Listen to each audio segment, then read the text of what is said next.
Bonjour à tous, bienvenue dans le webinaire du cabinet CBA.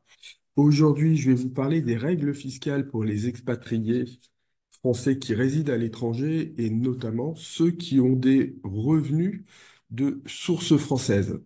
Alors, c'est un webinaire qui s'adresse à des personnes qui peuvent être situées dans n'importe quel endroit du monde, puisqu'on va voir les grands mécanismes qui régissent l'imposition des revenus, et puis on parlera aussi un peu plus largement de la problématique du patrimoine et de la détention du patrimoine. Donc, pour commencer, pour bien comprendre l'importance du sujet, il faut savoir qu'aujourd'hui, on a une communauté française déclarée et reconnue par les administrations fiscales françaises de près de 2,5 millions de personnes. Et on considère que près de la moitié ont des liens capitalistiques, patrimoniaux avec la France. Donc ça veut dire que ce dont nous allons parler a vraiment une incidence et une incidence notable. Premier élément de la réflexion, lorsqu'on va se poser la question de savoir est-ce que je dois payer des impôts en France, c'est déjà savoir comment je suis régi par la règle de base. La règle de base qui détermine l'imposition, ça va être celle de la résidence fiscale.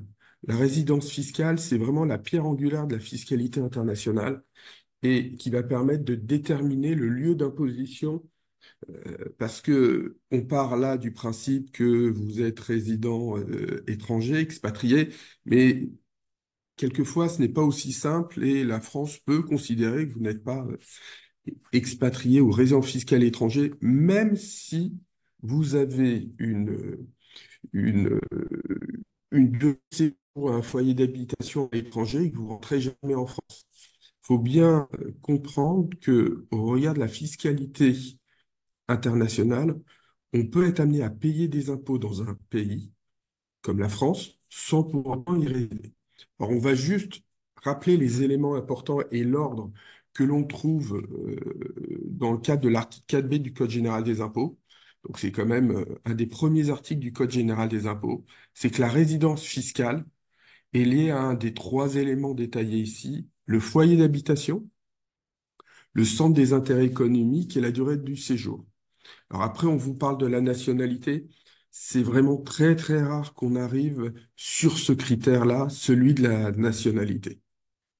Donc, une fois qu'on aura déterminé votre résidence fiscale étrangère, on va pouvoir regarder l'implication sur l'imposition des revenus, et notamment des revenus de source française.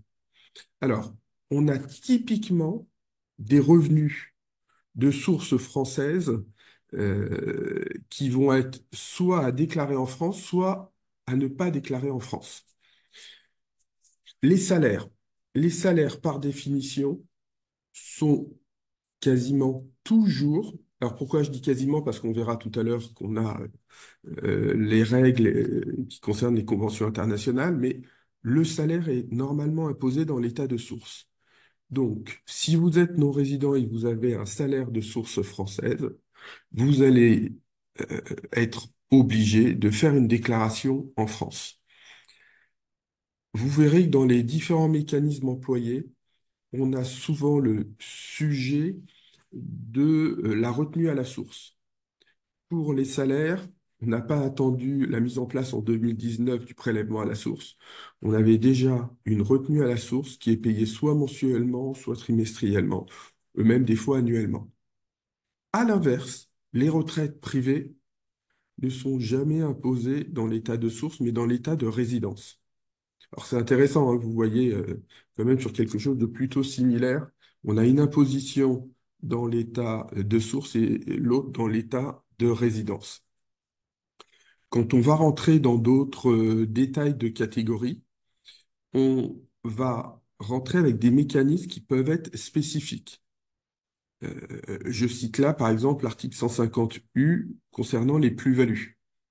Euh, Par exemple, le non-résident, dans le cadre du calcul d'une plus-value immobilière, va pouvoir bénéficier lors de la première session d'un abattement de 150 000 euros.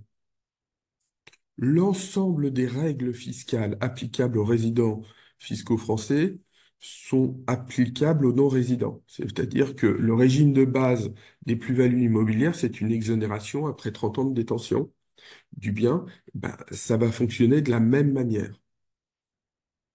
Alors souvent, on me parle de la résidence principale ou de l'ancienne résidence principale. Par définition, si vous êtes parti à l'étranger, c'est que vous n'avez plus de résidence principale et qu'elle est secondaire et donc on applique le régime de base. On a quand même une exception, c'est lorsqu'on part de France et que la résidence principale ou l'ancienne résidence principale est mise en vente, on va pouvoir bénéficier de l'abattement résidence principale, donc une non-imposition de la plus-value, si on part en Europe ou dans un pays qui a signé avec la France une convention en matière d'assistance au recouvrement de l'impôt et contre la fraude fiscale. Donc, dans ces cas-là, vous aurez un an et demi. Il y a des délais plus ou moins importants. Alors, en période de crise comme aujourd'hui, le délai est quand même un peu plus long, celui permis par les autorités. Par contre, il ne faut absolument pas le remettre en location. Donc, on vient de voir quoi? On a parlé du salaire, des retraites privées, des plus-values. Concernant les revenus fonciers, la détermination de l'impôt, et c'est souvent le cas, hein, est identique que l'on soit résident ou non résident. Par contre, le régime d'imposition est différent. Pourquoi il est différent? Parce que vous allez avoir une imposition dès le premier euro, donc une imposition égale à 20%, sur laquelle on va bien souvent, sauf exception des résidents fiscaux européens, rajouter les contributions sociales, donc ça veut dire 37,2% d'impôts. Et lorsqu'on va passer le revenu, le résultat foncier de 27 000 euros, un peu moins de 27 000 euros, on passera à 47,2% d'impôts. Alors, vous pouvez vous dire, c'est juste délirant que pour une somme aussi petite, on ait autant d'impôts. Il faut savoir que le non-résident est par définition celui qu'on presse et qu'on compresse et on lui fait payer beaucoup de choses. Donc c'est important de comprendre, et c'est pour ça qu'il faut connaître les règles, qu'on a intérêt à optimiser, à aller chercher de l'optimisation. Sinon, basiquement, l'imposition est très élevée. Elle est d'autant plus élevée que la base du non-résident, c'est qu'il ne bénéficie pas de la protection ou du concept du quotient familial. Le non-résident est, sauf exception, et notamment celle que j'ai citée tout à l'heure, imposé à hauteur minimale de 20%. Alors que si vous êtes résident, vous avez des tranches qui montent plus lentement et qui vont tenir compte aussi de votre foyer fiscal. Est-ce que vous êtes pacsé, marié, et est-ce que vous avez des enfants qui sont rattachés à vous? Le propre de l'imposition, c'est qu'elle est vraiment compliquée. Et je dis souvent aux personnes qui souhaitent aller vivre à l'étranger que il faut qu'ils oublient tout ce qu'ils ont appris en matière de fiscalité française, qualité de résident, pour avoir des réflexes totalement différents en qualité de non-résident. Donc, on a vu les revenus fonciers, on a des spécificités également sur les ventes de valeurs mobilières.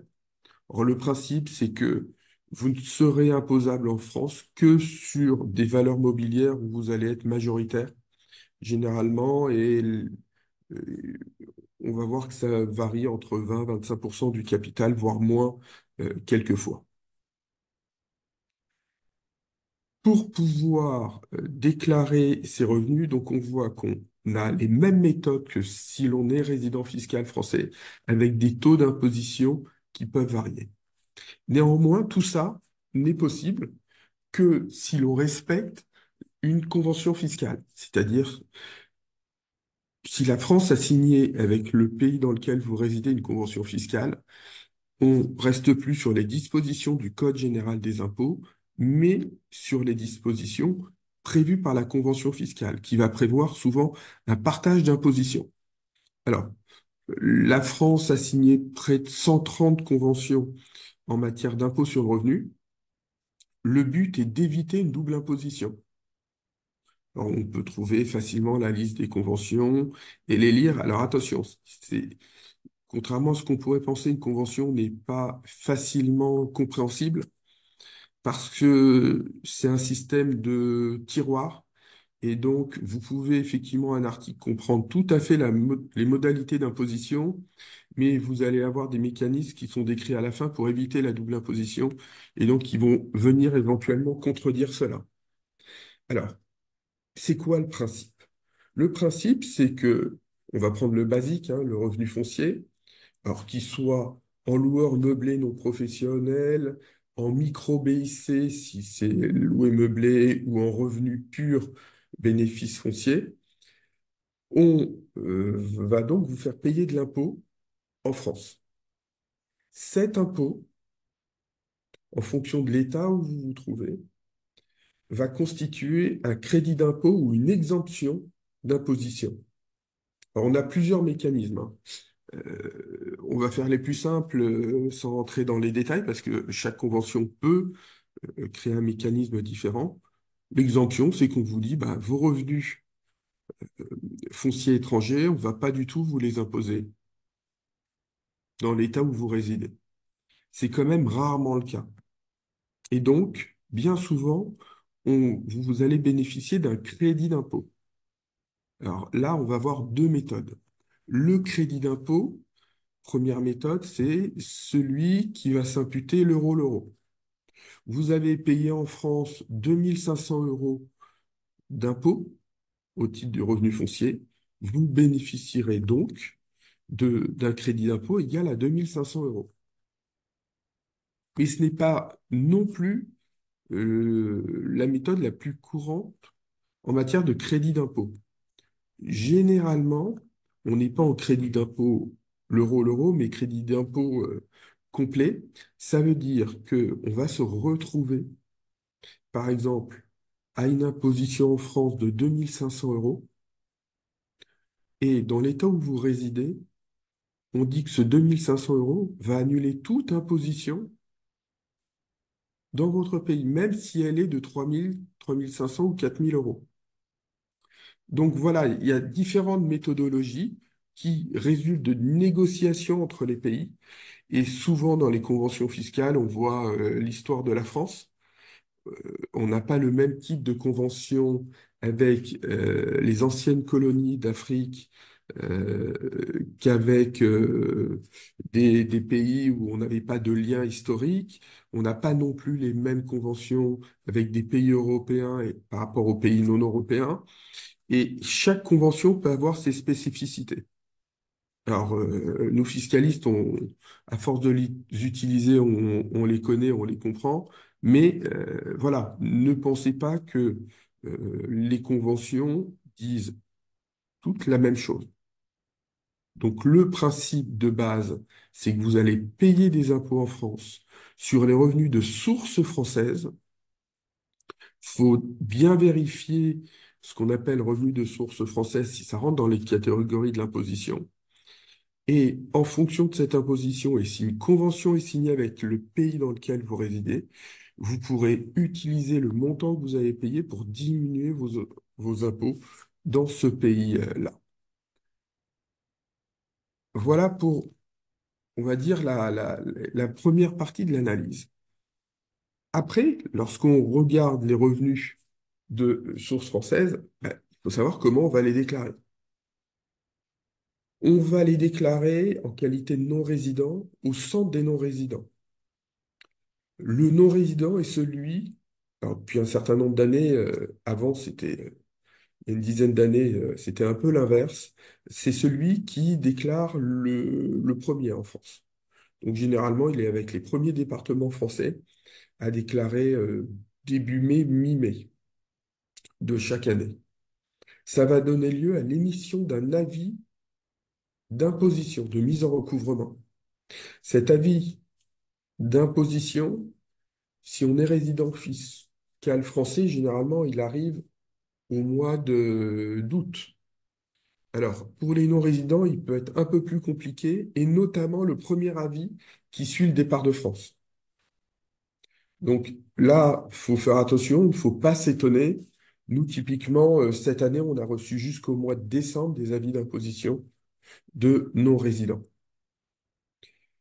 Principe sur la déclaration. Alors, vous êtes censé la faire en électronique ou en papier. Maintenant, souvent, on a le souci, c'est qu'on nous explique, oui, j'ai un bien en France que je loue, en reprenant toujours l'histoire de nos revenus fonciers.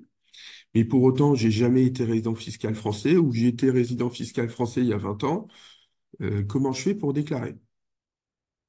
Alors, il va falloir rentrer dans une mécanique un peu longue d'obtention d'un numéro fiscal, parce que souvent on se rend compte que nos clients les ont plus ou n'en ont pas eu parce qu'ils ont quitté la France jeunes, et on ne pourra pas déclarer électroniquement la déclaration.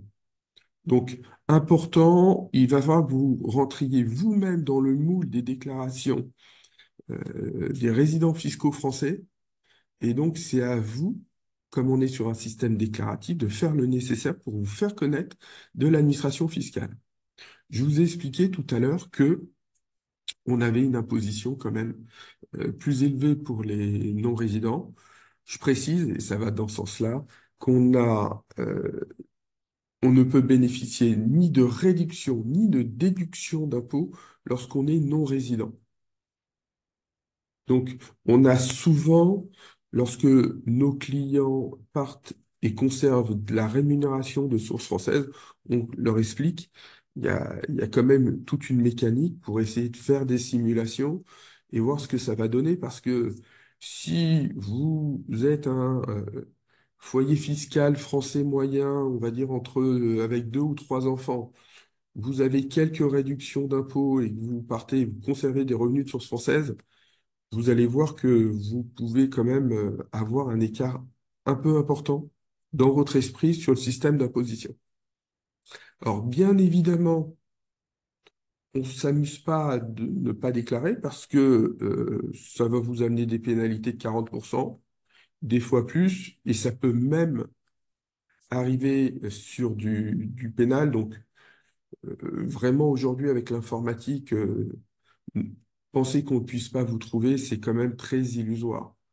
Parce que si vous avez un bien immobilier que vous donnez en location, euh, bah, on va voir que votre locataire, il a souvent une taxe d'habitation à faire pour montrer qu'il est exonéré, il est domicilié là-bas. Donc, en réalité, rapidement, l'administration vous demandera pourquoi il n'y a pas de déclaration. Maintenant, je voulais vous donner un exemple un peu pratique sur la gestion d'un expatrié. On va considérer que la personne est partie le 9 février 2023. Et donc aujourd'hui, qu'est-ce qui se passerait, on va dire, dans quelques semaines pour faire sa déclaration? D'abord, on va lui faire deux déclarations parce que l'année de départ, on doit couper l'année en deux entre la période déclaration résident fiscaux français et la déclaration non résidents fiscaux français. Sur cette deuxième déclaration, qui s'appelle une 2042 NR, et puis qui sera après votre départ en vitesse de croisière une 2042, on aura quoi? On aura à remplir les catégories de revenus concernés. Est-ce que j'ai touché du dividende, du salaire, des revenus capitaux mobiliers? Euh, alors, il va falloir faire son marché en fonction de la convention. Vous avez certaines conventions qui vont vous dire, bah non, là, vous ne devez pas remplir. Si vous êtes retraité, faut pas hésiter et qu'un chiffre est pré-rempli, ben on le barre parce qu'on sait que normalement, les retraites privées ne sont pas imposables. Par contre, si ce sont des retraites publiques, elles sont imposables. Donc, dans le cadre de l'exemple, euh, très important d'aller faire son choix à ce niveau-là. Maintenant, il n'y a pas que l'impôt sur le revenu. Vous allez avoir un sujet d'impôt sur la fortune immobilière. Pourquoi? Parce que si vous avez des biens immobiliers en France, dont la valeur nette, c'est-à-dire après déduction du passif, est supérieure à 1 300 000 euros, vous payez l'impôt sur la fortune immobilière, même si vous êtes non résident. Au même titre, si vous avez une succession qui vient de France, c'est-à-dire que vous avez un membre de votre famille qui est décédé et vous êtes l'ayant droit, cette personne est décédée en France, il faudra appliquer le droit français qui, dans la quasi-totalité des cas, amène à une imposition en France. Je vous ai dit tout à l'heure que la France avait signé à peu près 130 conventions fiscales en matière d'impôt sur le revenu et d'impôt sur la fortune. On en est à moins d'une trentaine en matière de succession. Et il faut faire attention de ne pas confondre les mécanismes. C'est-à-dire que au regard de l'impôt sur le revenu, vous vous rendez compte que si vous avez un compte bancaire en France, il ne se passe rien. Vous pouvez le rémunérer, vous n'aurez normalement pas d'imposition en France, sauf si vous avez un mécanisme de dividende, mais vous aurez vraiment dans le meilleur des cas, une imposition très, très réduite. Par contre, la différence entre ce compte bancaire situé en France et le fait qu'il soit, par exemple, dans votre pays de résidence ou, on va dire, en Suisse ou au Luxembourg, c'est que s'il reste en France, il pourra être soumis à des droits de succession.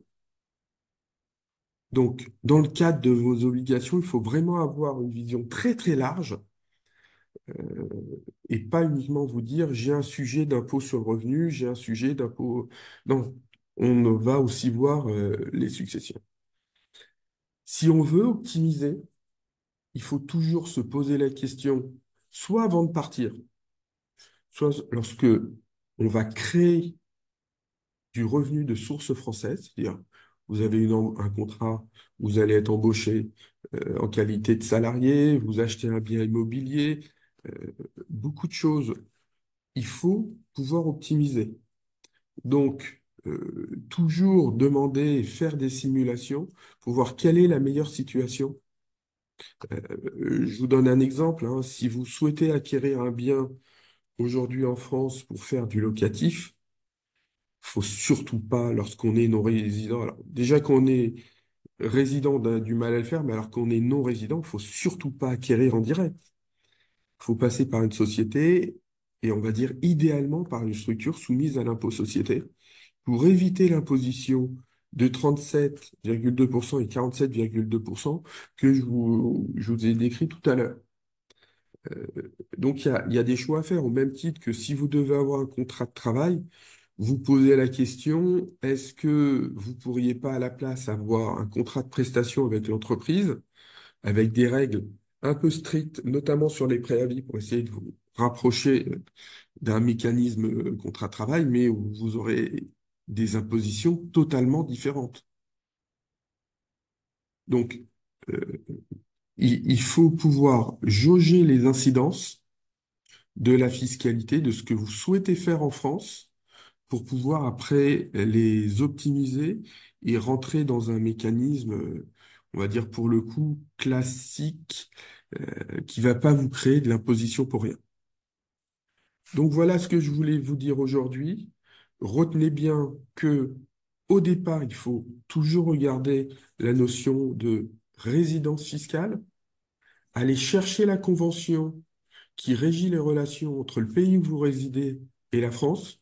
Alors, si vous n'en avez pas, vous risquez quand même d'avoir une position très très sévère, mais ça reste quand même une exception.